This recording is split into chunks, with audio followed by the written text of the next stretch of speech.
वो गोला है जिसका आयतन का अनुपात 125 रेशियो 27 दिया हुआ। पूछा जा रहा है उसका पृष्ठीय क्षेत्रफल, यानी कि कुल पृष्ठीय क्षेत्रफल का अनुपात क्या होगा। तो दो गोला दिया हुआ है जिसका आयतन का अनुपात है 125 अनुपात 27। मान लेते हैं कि इसका त्रिज्या r1 है, इसका त्रिज्या r2 है।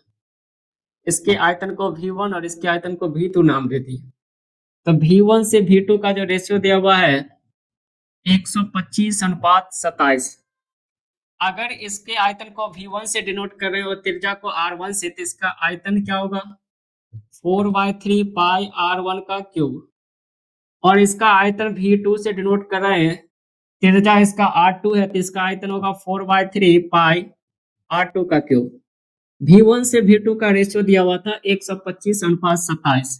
तो इसके जगह पे हम क्या लिख सकते हैं, v1/v2 का वैल्यू दिया हुआ है 125/27। v1 की जगह पे पुट करेंगे 4/3 पाई r1 का क्यूब बाई 4/3 पाई r2 का क्यूब इक्वल टू 125/27।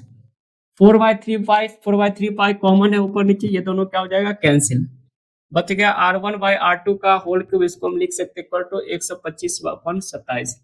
अब इधर क्यूब है उस साइड जाएगा तो क्यूब रूट चढ़ेगा, तो r1/r2 इक्वल टू क्या होगा 125/27 का क्यूब रूट।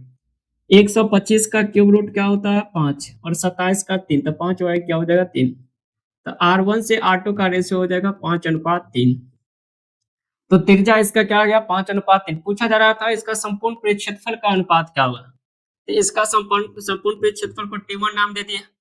अगर इसका त्रिज्या अगर r1 है तो इसका संपूर्ण क्षेत्रफल क्या होगा 4 पाई r1 का स्क्वायर। और इसका संपूर्ण क्षेत्रफल को अगर v2 से अगर डिनोट कर रहे हैं तो इसका क्या हो जाएगा 4 पाई r2 का होल स्क्वायर। तो T1 से T2 का जब रेशियो लेंगे, T1 से T2 का, तो 4 पाई r1 का स्क्वायर रेशियो 4 पाई r2 का स्क्वायर। 4 पाई क्या हो जाएगा कैंसिल। तो T1 से T2 का रेशियो होगा r1 square ratio r2 square. और r1 से r2 का वैल्यू क्या है 5/3। तो क्या हो जाएगा 5 का स्क्वायर रेशियो 3 का स्क्वायर 25 रेशियो क्या हो जाएगा 9। तो इसका संपूर्ण क्षेत्रफल का अनुपात होगा 25:9। ऑप्शन दिया हुआ भी 25/9।